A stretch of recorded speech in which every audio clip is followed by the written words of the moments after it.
ഏവർക്കും മലയാളിയും Kuwait YouTube ചാനലിലേക്ക് സ്വാഗതം. രാജ്യത്തെ ആരോഗ്യ സൂചകങ്ങളിൽ ഗണ്യമായ പുരോഗതിയുണ്ടെന്നും കോവിഡ് വ്യാപനത്തിൻ്റെ ഗ്രാഫ് അതിൻ്റെ പീക്ക് പോയിന്റിലാണെന്നും വരും ദിവസങ്ങളിൽ ഈ ഗ്രാഫ് താഴേക്ക് വരുമെന്നതും ആരോഗ്യവൃത്തങ്ങളെ ഉദ്ധരിച്ച് പ്രാദേശിക പത്രം റിപ്പോർട്ട് ചെയ്തു. കോവിഡ് വ്യാപനത്തിൻ്റെ തോത് നിയന്ത്രണ വിധേയമാക്കിയതിനാൽ ഇനി സമ്പൂർണ്ണ കർഫ്യൂവിൻ്റെ ആവശ്യമില്ലെന്നതാണ് പുതിയ കണക്കുകൾ സൂചിപ്പിക്കുന്നത്. മെയ് മാസത്തോടെ രാജ്യത്തെ 1.2 ദശലക്ഷം ആളുകൾക്ക് വാക്സിൻ നൽകാനാകുമെന്നതാണ് സർക്കാർ പ്രതീക്ഷിക്കുന്നത്. നിലവിൽ 7,50,000-ത്തിലധികം ആളുകൾക്ക് വാക്സിൻ നൽകിക്കഴിഞ്ഞു. സെപ്റ്റംബർ മാസത്തോടെ രാജ്യത്തെ 2.8 ദശലക്ഷത്തോളം വരുന്ന മുഴുവൻ ജനങ്ങൾക്കും വാക്സിനേഷൻ നൽകാനാണ് സർക്കാർ ലക്ഷ്യമിടുന്നത്.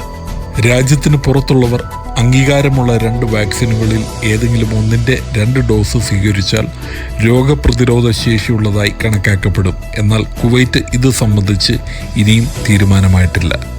പുതിയ വാർത്തകൾക്കും വിശേഷങ്ങൾക്കും യൂട്യൂബ് ചാനൽ സബ്സ്ക്രൈബ് ചെയ്യും.